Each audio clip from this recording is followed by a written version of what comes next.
Boom! They knocked again. Dudley jerked awake. "Where is the cannon?" he asked stupidly.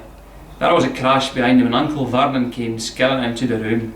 He was holding a rifle in his hands. Now they knew what he'd been holding in the long thin package he had brought with him. "Who's there?" he shouted. "I warn you, I'm armed." There was a pause.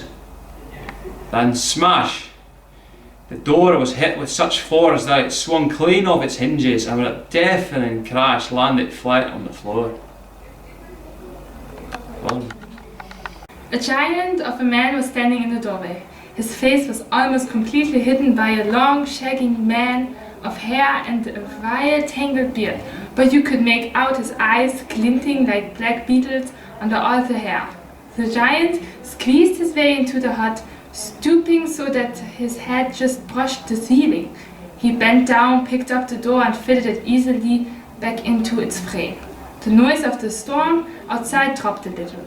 He turned to look at them all. Couldn't make up a cup of tea, could they? It's not been an easy journey. He strode over to the sofa where Dudley sat frozen with fear. "Budge up, you great lump," said the stranger. Dudley squeaked and ran to hide behind his mother, who was crouching, terrified, behind Uncle Vernon. "And here's Harry," said the giant. Harry looked up into the fierce, wild, shadowy face and saw that the beetle eyes were crinkled in a smile.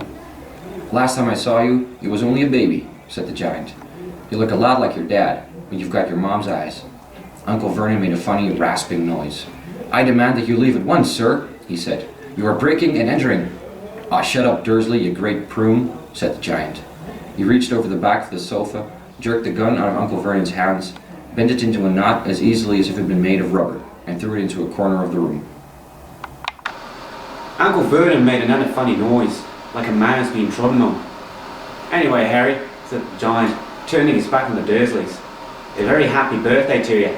Got something for you there. I might have sat on it at some point, but it'll taste all right." From an inside pocket of his black overcoat, he pulled a slightly squashed box. Harry opened it with trembling fingers. Inside was a large, sticky chocolate cake with "Happy Birthday, Harry" written on it in green icing. Harry looked up at the giant.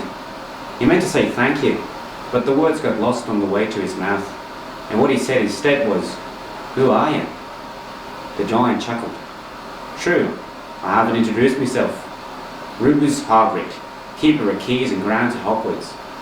He held out an enormous hand and shook Harry's whole arm.